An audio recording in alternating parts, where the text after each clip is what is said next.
Hurricane Irma update is reaching the Florida, more than 30,000 without power in Miami-Dade. Monroe County evacuates main jail. 10:05 a.m.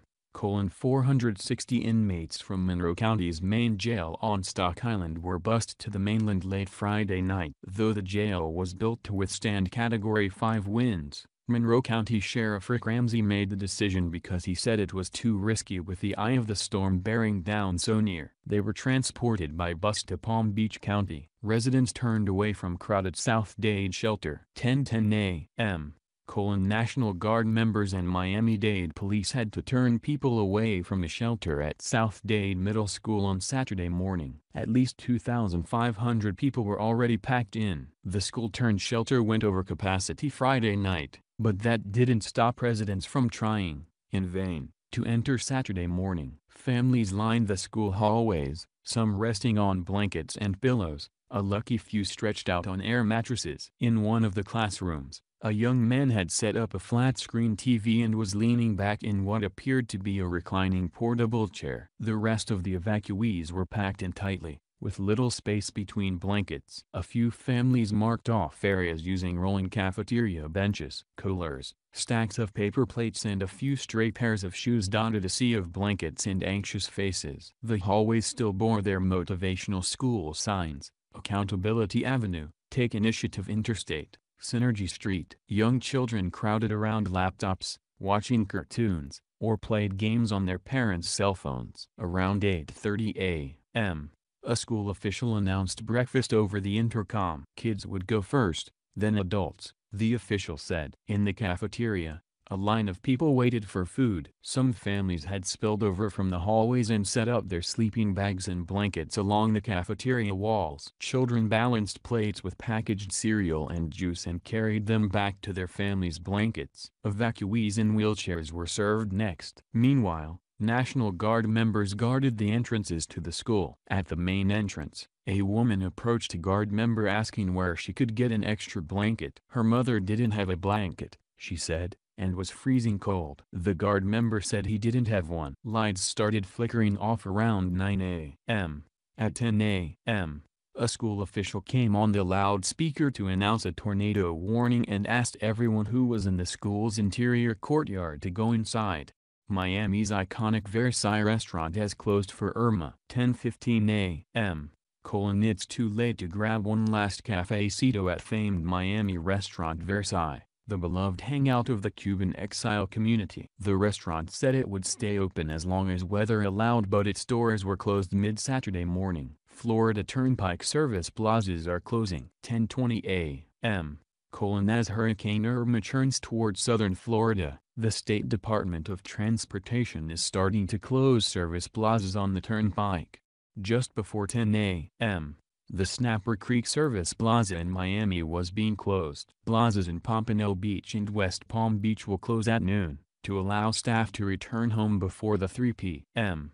local curfew, FDOT said. The remaining service plazas will be closed south to north as conditions worsen, State Director Mike Dew said in a statement. We will close each in time to secure equipment and evacuate our staff prior to the arrival of tropical storm force winds. Those who fled South Florida for Atlanta may not escape Irma. 10:30 a.m. When Alex Maldonado and his family fled Kendall for Atlanta on Thursday before Hurricane Irma's landfall, they packed like they might not see their home again, bringing clothing, jewelry, their toy Maltese Nievs, even a 3x5-foot framed Jose Fernandez signed jersey. But even though Hurricane Irma is now projected to move up along Florida's Gulf Coast with Atlanta in its sights, Maldonado, 22, said his parents and his two teenage brothers are still relieved to be farther north.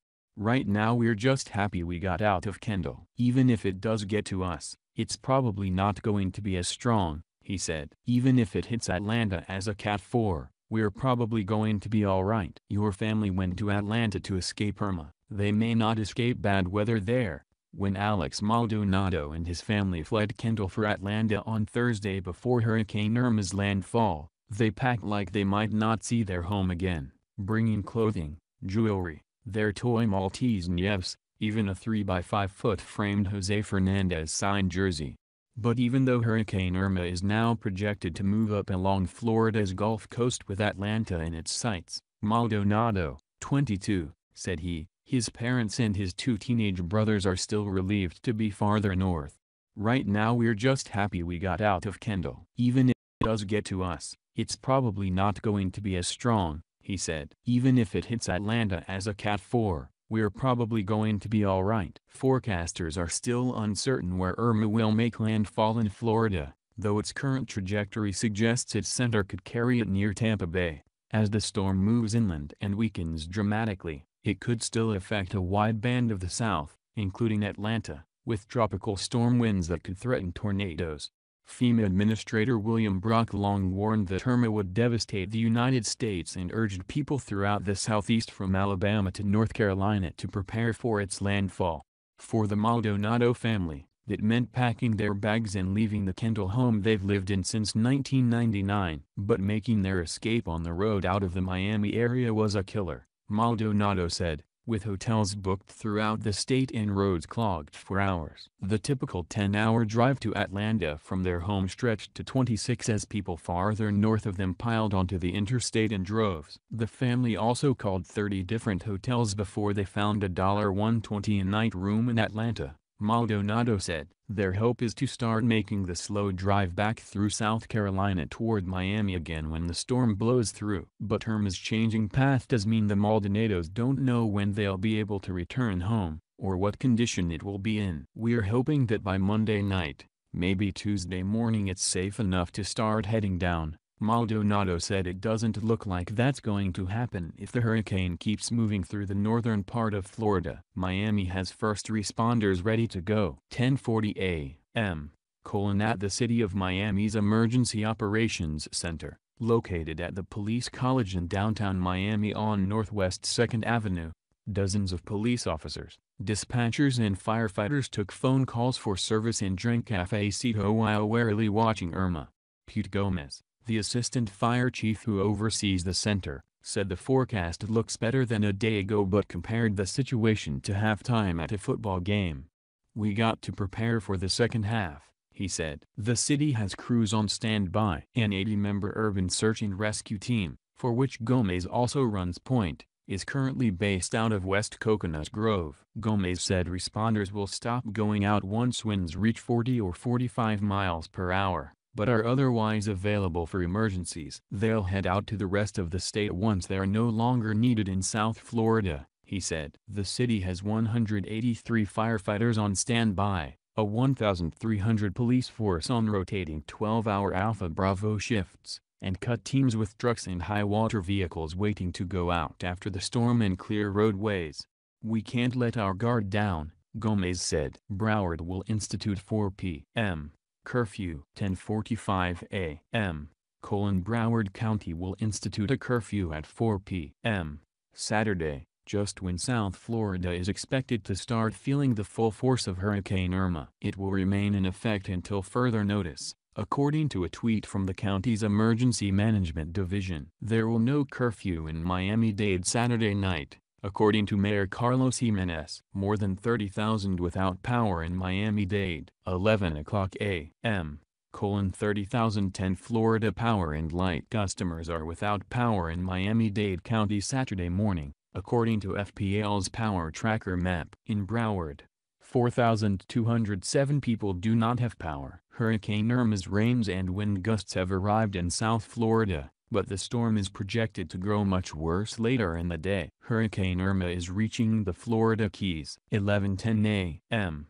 Hurricane Irma, one of the most powerful hurricanes on record, is heading for the lower Keys with ferocious strength already kicking up high winds and rising water. Early Saturday, tropical storm force winds had started lashing parts of the islands, pushing storm surge ashore. Water level was up more than 3/4 of a foot in Key West after 10 a.m., and 1.1 feet near Vaca Key. The center of the storm is not expected to pass until Sunday morning, before heading to Florida's Gulf Coast. Where Irma ultimately makes landfall on the mainland remains uncertain because of the storm's angle to the coast, National Hurricane Center forecasters said in their early Saturday update. Lower Key starting to feel Irma's power. Hurricane Irma, one of the most powerful hurricanes on record, is heading for the lower Keys with ferocious strength already kicking up high winds and rising water. Early Saturday, tropical storm force winds had started lashing parts of the islands, pushing storm surge ashore. Water level was up more than 3/4 of a foot in Key West after 10 a.m. and 1.1 feet near Vaca Key. The center of the storm is not expected to pass until Sunday morning, before heading to Florida's Gulf Coast. Where Irma ultimately makes landfall on the mainland remains uncertain because of the storm's angle to the coast, National Hurricane Center forecasters said in their early Saturday update. The storm center could near Tampa Bay, which has not been struck by a major hurricane since October 1921, when the population was about 10,000, said Hurricane Center spokesman Dennis Feltgen. About 4 million people now live in the low-lying area. Big difference, he said. They're incredibly vulnerable. On Sunday, the Keys should brace for a very life-threatening event, hurricane specialist Mike Brennan said, with storm surge capable of reaching 10 feet above ground level. By 10 a.m. Saturday, winds at Molasses Reef off Key Largo had already reached 39 miles per hour, he said. While Miami and the southeast coast have dodged a direct hit, Southeast Florida can also still expect dangerous storm surge as strong winds push water inland and feeder bands drop heavy rain. At 11 a.m. Saturday, Irma was located 175 miles southeast of Key West with sustained winds of 125 miles per hour as it continued to pound Cuba's north coast, forecasters said. Storm bands had already started reaching Miami, with squally rains and winds just after 7 a.m. signaling the storm's astonishing reach. A gust on Virginia Key neared 50 miles per hour, where water was already nearly a foot above normal. Miami International Airport recorded a 55 miles per hour gust. Irma remains massive, with hurricane-strength winds reaching 70 miles from its center and tropical storm force winds extending 195 miles, making it wider than the state. The storm is expected to batter Florida for at least 2 days, Brennan said. The latest forecast track also crosses dangerously close to Captiva and Sanibel in an eerie repeat of 2004's Hurricane Charley. But hurricane wobbles are notorious. Forecast tracks can still be off by about 90 miles at 2 days, Brennan said. Saturday morning, Irma unexpectedly plowed ashore Cuba's north coast, near Ciberian, a village nicknamed the White Town because for beaches that once supported a thriving resort. In 2009, the population was about 38,000. Moving overland will likely weaken winds, but warm waters in the Florida Straits are expected to recharge the hurricane, forecasters said. Because Irma is so big, impacts are expected to be widespread, with dangerous and potentially catastrophic storm surge rolling up and down the Florida coast. Above-ground water levels could reach up to 10 feet along the east coast from Cape Sable to Boca Raton, forecasters said. On the Gulf Coast, where the flat continental shelf worsens the threat, the surge could reach 15 feet from the Cape to Captiva. Flood-prone Tampa could see 3 to 5 feet. Heavy rain could worsen flooding. Up to 15 inches are possible in the Keys, with up to 20 inches in some places. The Florida mainland is expected to get between 8 and 15 inches. The record-breaking hurricane, Irma accumulated more wind energy in 48 hours than any hurricane ever recorded, has been menacing South Florida for days. Track forecasts earlier pointed it to the urban East Coast, home to more than 6 million, triggering frantic preparations. Evacuations were ordered that affected about 680,000 people in Miami-Dade alone. Gas pumps ran dry. Store shelves quickly emptied. As forecasts began shifting west, taking the storm up the center of the state, evacuations increased to eventually cover nearly 20 counties. On its current track, Irma is expected to begin crossing the Florida Straits early Sunday. The center of the track crosses close to Cujo Key, where Hurricane Georges hit in 1998 and delivered a 10 to 12-foot storm surge, cut off water and electricity to the chain of islands, and left the lower Keys a ragged mess. Hurricane and storm surge advisories have been widened in Florida and up the U.S. East Coast. The storm is expected to continue moving west-northwest for the next 12 to 24 hours before making a turn to the northwest Saturday, with another turn to the north-northwest tonight or Sunday. After crossing the Keys, Irma is expected to roll up the coast, Florida traffic slowing down as evacuations progress. 11:15 a.m. Traffic in parts of Florida appeared to be slowing down mid-Saturday morning as more drivers got on the road, causing some areas of congestion. Interstate 75 out of southwest Florida, in particular, could see heavier traffic as the day wears on, due to additional evacuation orders issued for Florida's west coast where Irma is now headed.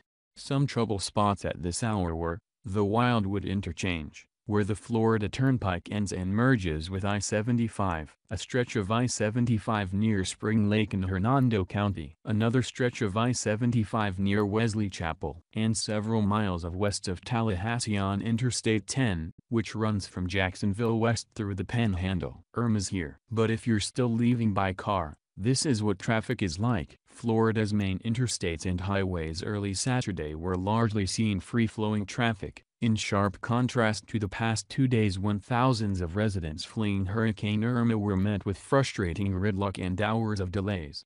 As of 9:45 a.m., only a few areas of congestion were reported, a stretch of Interstate 75 near Spring Lake in Hernando County that's backed up because of a crash, and several miles of traffic jams east and west of Tallahassee on Interstate 10, which runs from Jacksonville west through the Panhandle. Both of those interstates are locations state transportation officials say they are keeping a close eye on as Hurricane Irma begins affecting southern Florida and the Keys. I-75 out of southwest Florida, in particular, could see growing congestion as the day wears on, given additional evacuation orders issued for Florida's west coast where Irma is now headed. If you choose to evacuate today, state officials urge safety above all else. Parts of southern Florida were already getting hit by Irma's outer bands. Drivers need to be aware of changing weather conditions, Mike Dew, the state transportation director, told the Herald-Times. They need to be safe. If they do make the decision to leave, make sure to pay attention to roadway conditions. As tropical storm force winds approach, it's going to start to be unsafe out there, so pay very close attention and make sure you have a plan before you leave, he added. Gov. Rick Scott urged West Coast residents seeking to evacuate to do so no later than noon. If you don't need to be on the road, don't be on the road, he said at a mid-morning press conference in Sarasota. Real-time traffic conditions are available at FL511.com. Run by the Florida Department of Transportation. One of the largest traffic headaches, even on a good day, has been at the Wildwood Interchange, where the Florida Turnpike ends and merges with Interstate 75. That bottleneck cleared up by around 2 a.m. Saturday, FDOT said, and traffic was running at normal speed. As of mid-morning, if necessary, motorists can still use the left shoulder on I-75 from the Wildwood Interchange to the Georgia line. FDOT and the Florida Highway Patrol began allowing that Thursday evening and all day Friday to help improve traffic flows. Motorists opting to use the shoulder should do so only when directed by law enforcement and highway signs and to use caution and not exceed 40 miles per hour. Driving on the shoulder was still not allowed on any other stretch of roadway, the agencies said. Florida still has no plans to reverse traffic flows on major interstates, which Georgia has done on Interstate 16 from the Savannah west to Dublin. Eastbound lanes of I-16 were reversed Saturday morning to increase the capacity of the roadway to help expedite travel for those leaving Savannah, Georgia's Department of Transportation said in an advisory. Scott told the Herald-Times Saturday morning that the state continues to need southbound lanes of the interstates and turnpike to ferry supplies down to areas in Irma's path. We've got to make sure we have the ability to get emergency vehicles. We're trying to get fuel, we're trying to get food, we're trying to get water down south, he said. We've got to continue to take care of our citizens. Some motorists, however, were critical of the decision, pointing to Georgia. Louisiana, in 2005, also reversed traffic to help evacuees during Hurricane Katrina. Scott said by opening up the I-75 shoulder north of Wildwood, having all 1,700 Florida Highway Patrol troopers on the road, and increasing the number of road rangers to help broken-down vehicles, we are doing everything we can to continue to move the traffic. We know people are going to continue to evacuate, but we've got to take care of trying to get emergency vehicles and all that helps south, and we've got to try to get everybody who wants to go north out, so we're doing everything we can," he said. Motorists looking for places to gas up while evacuating can check Gas Buddy, which offers a tracker on which gas stations have fuel. All service plazas on the turnpike have fuel, according to the Florida Department of Transportation. FDOT said road rangers have seen an uptick in vehicles running low or out of gas, because they were stuck in gridlock. The road rangers have supplied those vehicles with enough fuel so drivers can make it to the next available gas station, officials said. Residents concerned about not being able to evacuate because of fuel issues can call the state transportation hotline at 1-800-955-5504. If your vehicle dies on the road and has to be pulled off to the shoulder, do not leave it. Thursday morning, Florida Highway Patrol began towing cars left disabled or abandoned. Call FHP if you need help. Miami, which was on track for a direct hit from Hurricane Irma, was thrown a lifeline on Saturday as the storm's path veered west. Irma is expected to move up the southwest coast as a Category 4 hurricane on Sunday, bringing with it 130 miles per hour winds and life-threatening rain after battering Cuba on Saturday. It will remain off the coast of Florida until Monday, when meteorologists predict it will then hit Tampa as a Category 3 storm. After the new forecast emerged on Saturday, the mayor of Tampa said ominously, "It's not looking good for us." Miami is still under an evacuation order and officials are warning residents not to return to their homes in light of the news that Irma is moving west because it is still at risk of severe storm surge. Irma is so powerful that no matter where it hits and even before it does, the entire southern section of the state is at risk of storm surge, deadly wind and rain.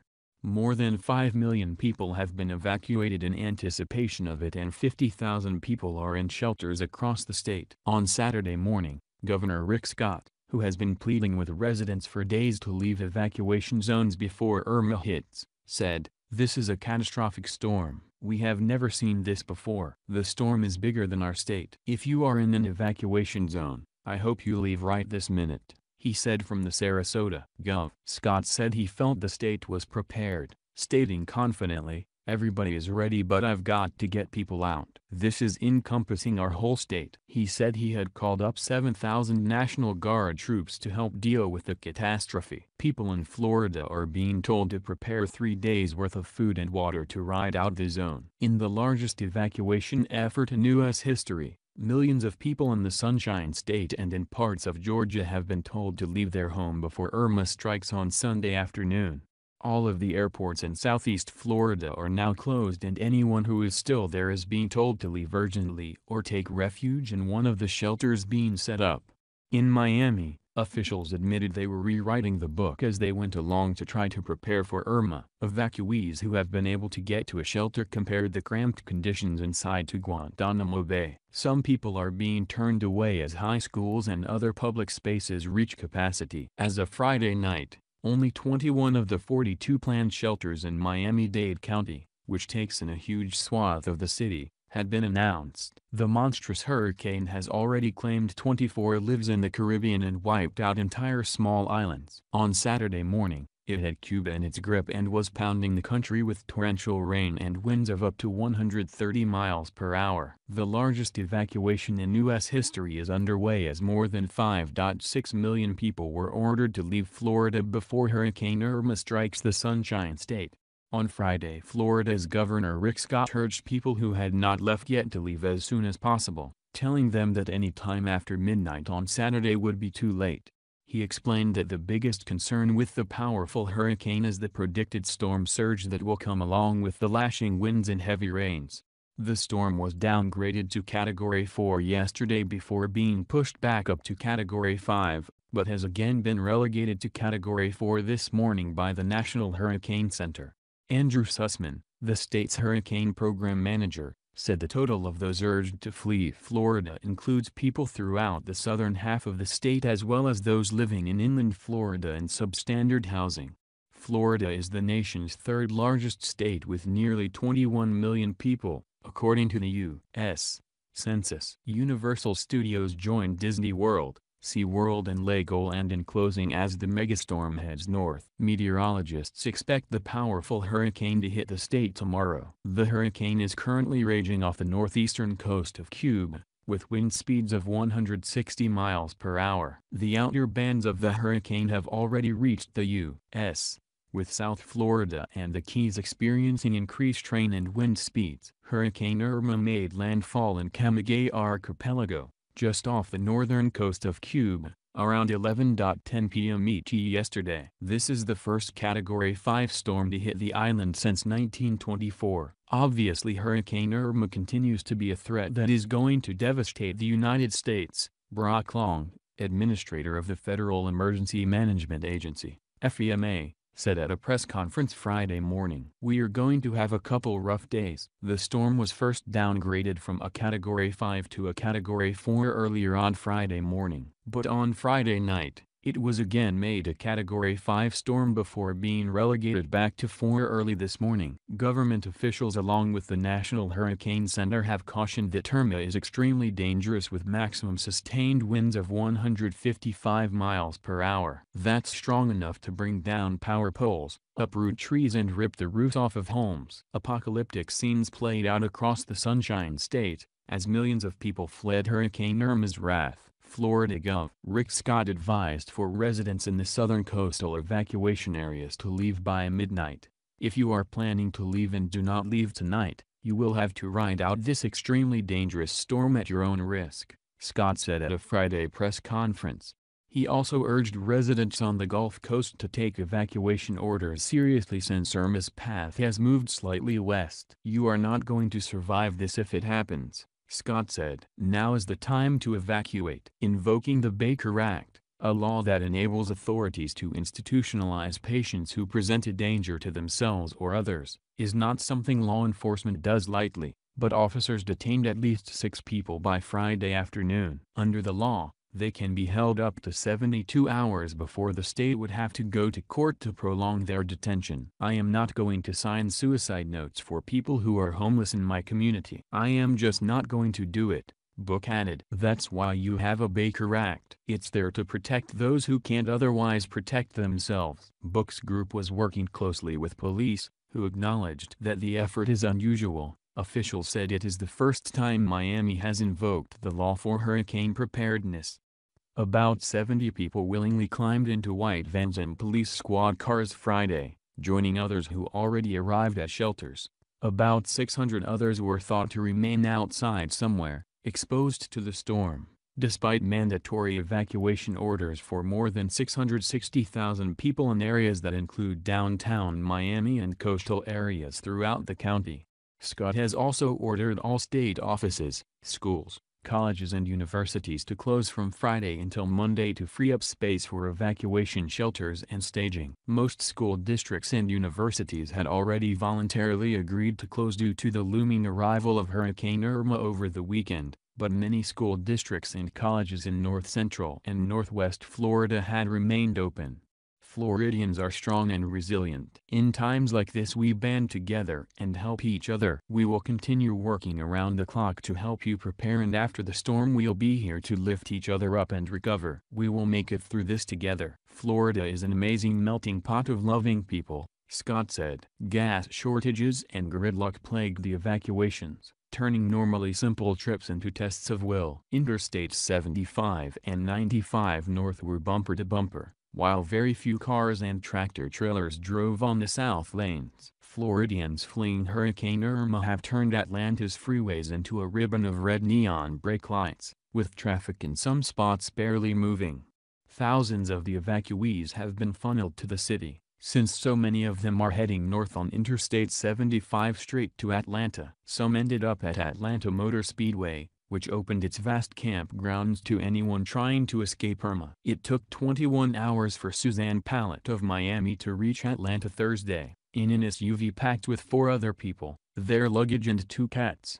After a night at a relative's house, she heard weather forecasts predicting tropical storm force winds for Atlanta on Monday. So the group decided Friday to keep moving, this time to Memphis, Tennessee. Manny Zuniga left his home in Miami at midnight Thursday, planning to drive through the night to avoid the traffic gridlock that he'd seen on television. It still took him 12 hours to get 230 miles to Orlando, a trip that normally takes 4 hours. Zuniga is headed for a relative's house in Arkansas with his wife, 2 children, 2 dogs and a ferret. "We're getting out of this state," he said, filling up the gas tank of his tightly packed SUV in Orlando. Irma is going to take all of Florida. Mari and Neil Michaud loaded their 2 children and dog into their small sport utility vehicle and left their home near Cocoa Beach about 10 a.m., bound for an impromptu vacation in Washington, D.C. Using a phone app and calls to search for fuel along the way,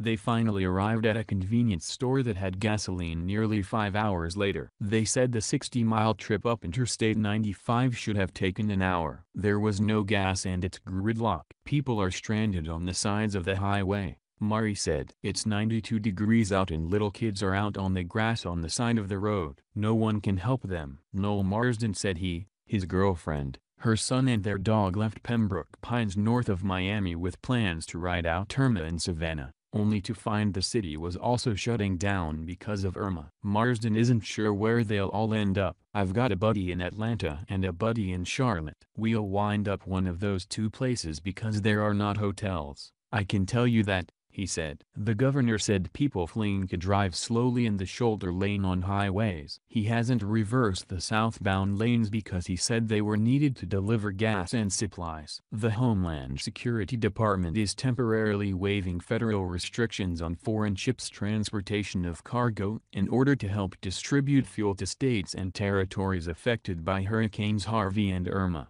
In a statement Friday, Acting Homeland Security Secretary Elaine Duke said, "This is a precautionary measure to ensure we have enough fuel to support life-saving efforts, respond to the storm, and restore critical services and critical infrastructure." The 7-day waiver specifically affects shipments of refined products, such as gasoline, in hurricane-affected areas. The Jones Act prohibits such shipments between U.S. points aboard foreign vessels. The last such waiver was in December 2012. For petroleum products delivered after Hurricane Sandy. Airline seats out of Florida were in short supply as well, but American, United and Delta said Thursday that they were adding extra flights in the next couple days. Shockingly enough, an armed man caused extra panic and delays at Miami Airport on Thursday night after he was shot by police, prompting the evacuation of an entire terminal. Officials across Florida, meanwhile, opened shelters for people who chose not to leave town. Florida's Emergency Management Division says thousands of people are already huddling in shelters ahead of Hurricane Irma. Most of the evacuees are gathered in shelters in Broward and Miami-Dade counties, where catastrophic Category 4 winds are expected to hit this weekend. Miami Mayor Carlos Jimenez said 23,000 people are currently in shelters in the county ahead of Hurricane Irma. He added that the county has the capacity to house 100,000 in shelters during this emergency. Miami-Dade has 43 shelters operating. 7 are at capacity or closed, the mayor said tonight at a news conference. Miami-Dade County opened 43 shelters and 7 are at capacity. Evacuation orders are multiplying by the hour in Florida. Currently the entire southern tip of Florida is under evacuation, and those orders continue county by county almost all of the way up the East Coast. Several small communities around Lake Okeechobee in the south-central part of Florida were added to the evacuation list because the lake may overflow, the governor said, but he added that engineers expect the protective dike around the lake to hold up. Some residents in downtown Miami were also advised to leave, if they leave near one of the city's 24 construction cranes. Construction sites across Irma's potential path in Florida are being locked down to prevent building materials, tools and debris from becoming flying missiles in hurricane winds. The horizontal arms of the tall tower cranes, however, will remain loose despite the potential danger of collapse. City officials say they cannot be tied down or moved. Miami officials say it would take 2 weeks to move the cranes. South Carolina's Gov. Henry McMaster ordered mandatory evacuations of 8 barrier islands in Beaufort, Jasper and Colleton counties on Friday. The evacuations begin at 10 a.m. on Saturday, as some of those areas are still recovering from Hurricane Matthew, which skimmed along the South Carolina coast less than a year ago. The largest barrier island involved in the evacuation is Hilton Head, which has more than 40,000 permanent residents. On Thursday, the governor of Georgia also ordered the evacuation of the state's coastal areas, including the large city of Savannah.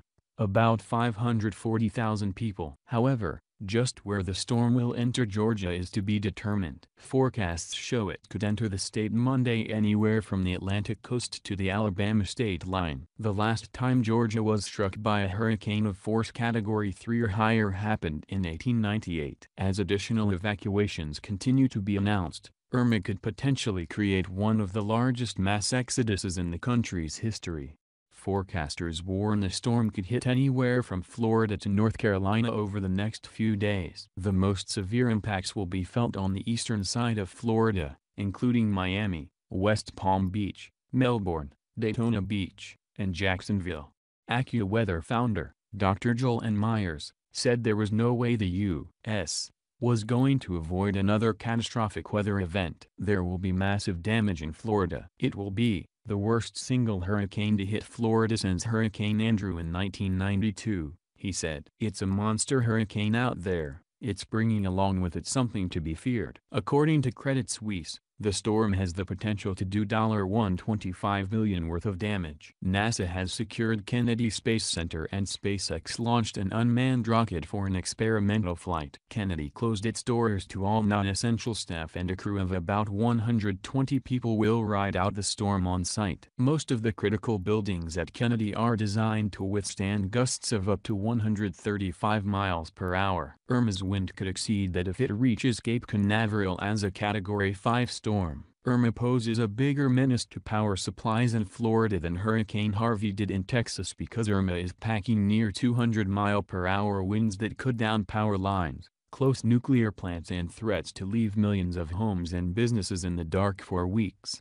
And another concern is two nuclear power plants in the storm's track. Florida Power and Light's Turkey Point and Street Lucy plants, which can supply power to almost 2 million homes, are under threat. Spokesman Peter Robbins said, based on the current track, we would expect severe weather in Florida starting Saturday, meaning we would potentially shut down before that point. The company, a subsidiary of NextEra Energy Incorporated, is watching the weather and would adjust any plans as necessary. It can take more than 24 hours to shut down a reactor, so the decision will have to be made well in advance. But bosses are confident the power plants can weather the 185 miles per hour storm, as they both have a track record of surviving hurricanes. The last major hurricane, a storm with winds of at least 111 miles per hour, to hit Florida was Wilma in 2005. Its eye cut through the state's southern third as it packed winds of 120 miles per hour. 5 people died. Andrew slammed into Florida as a Category 5 storm in 1992 and at the time was the costliest hurricane in U.S. history with damages of $26.5 billion. With winds that peaked at 185 miles per hour, Irma was the most powerful hurricane ever recorded in the Atlantic. President Donald Trump said Hurricane Irma is a storm of absolutely historic destructive potential. In a video posted to Facebook, the president urged those in Irma's path to be vigilant and heed the recommendations of all government officials. Trump said his administration is doing all it can to help with disaster preparations, and the U.S. stands united to address the storm. He said, "We will endure and come back stronger than ever before." Trump also spoke briefly to reporters Friday before boarding Marine One to travel to Camp David for the weekend. He told reporters, "Hopefully everything will go well." After struggling to hear the shouted questions from reporters, he said that while the storm is a really bad one, the U.S. is prepared for the dangerous major hurricane heading toward Florida. Trump's exclusive Mar-a-Lago resort in Palm Beach, the unofficial southern White House, sits in the path of the storm. U.S. Air Force Reserve Weather Officer Major Jeremy DeHart flew through the eye of Irma at 10,000 feet Wednesday and through Hurricane Harvey just before it hit Texas last month. He said Irma's intensity set it apart from other storms. Spectacular is the word that keeps coming to mind. Pictures don't do it justice. Satellite images can't do it justice, DeHart said. The 5 living former U.S. presidents said Thursday they would team up to create the One America appeal to raise money for storm recovery as Texas and Louisiana seek to regroup from Harvey and Florida and the East Coast brace for Hurricane Irma. Hurricane Irma leaves a trail of devastation as it heads to Florida. The hurricane recovery effort was announced by former Presidents Barack Obama, George W. Bush, Bill Clinton, George H.W. Bush and Jimmy Carter. Online donations can be made at oneamericaappeal.org. Trump tweeted his support of the plan. "We will confront any challenge, no matter how strong the winds or high the water. I'm proud to stand with presidents for #OneAmericaAppeal." As people along the East Coast anxiously watched the behemoth, Irma battered the northern Caribbean, killing at least 24 people and leaving thousands homeless after destroying buildings and uprooting trees. 9 deaths were reported in the French Caribbean, St. Martin and St. Barthélemy, 3 in Puerto Rico, 4 in the U.S. Virgin Islands, 4 in the British Virgin Islands, 2 on the Dutch side of St. Martin, 1 on Barbuda and 1 on Anguilla. Waves as high as 20 feet were expected in the Turks and Caicos. Communications went down as the storm slammed into the islands, and the extent of the devastation was unclear. Irma rolled past the Dominican Republic and Haiti on Thursday and spun along the northern coast of Cuba on Friday morning before it hit the island.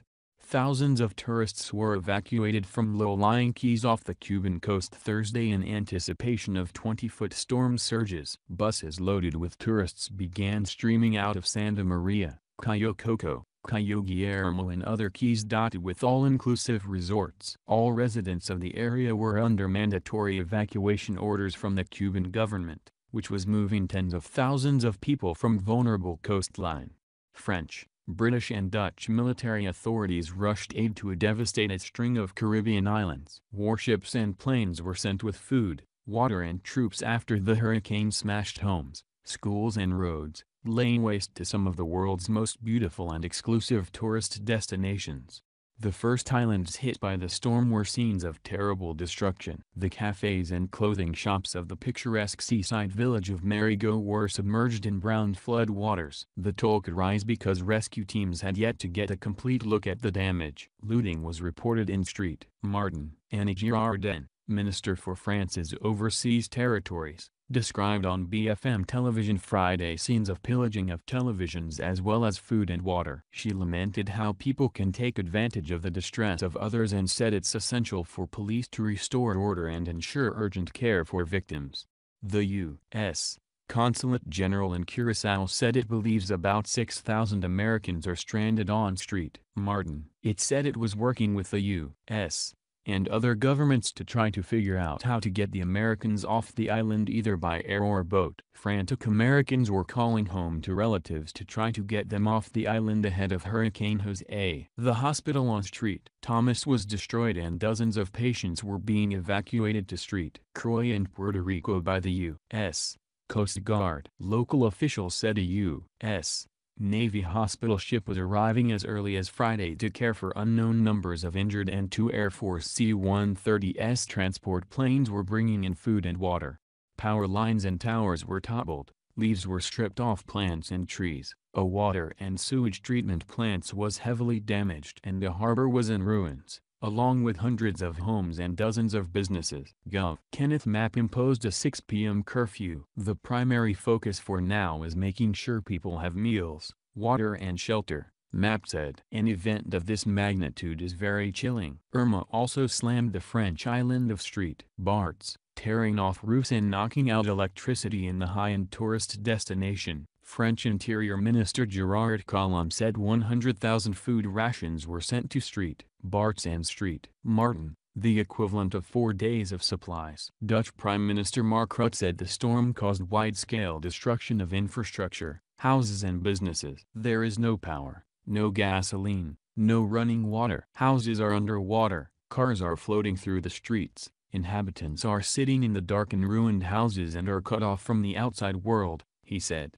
Big waves smashed a dozen homes into rubble in the Dominican fishing community of Nagua, but work crews said all the residents had left before the storm. Officials said 11,200 people in all had evacuated vulnerable areas, while 55,000 soldiers had been deployed to help the cleanup. In Haiti, 2 people were injured by a falling tree. A national roadway was blocked by debris and roofs were torn from houses along the northern coast, but there were no immediate reports of deaths. Officials warned that could change as Irma continued to lash Haiti, where deforested hillsides are prone to devastating mudslides that have wiped out entire neighborhoods of precariously built homes in flood zones.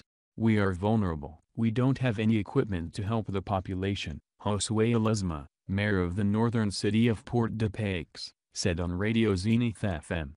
French President Emmanuel Macron's office said he would go to the islands as soon as the weather permits it. On Barbuda, nearly every building was damaged when the hurricane's core crossed almost directly over the island early Wednesday.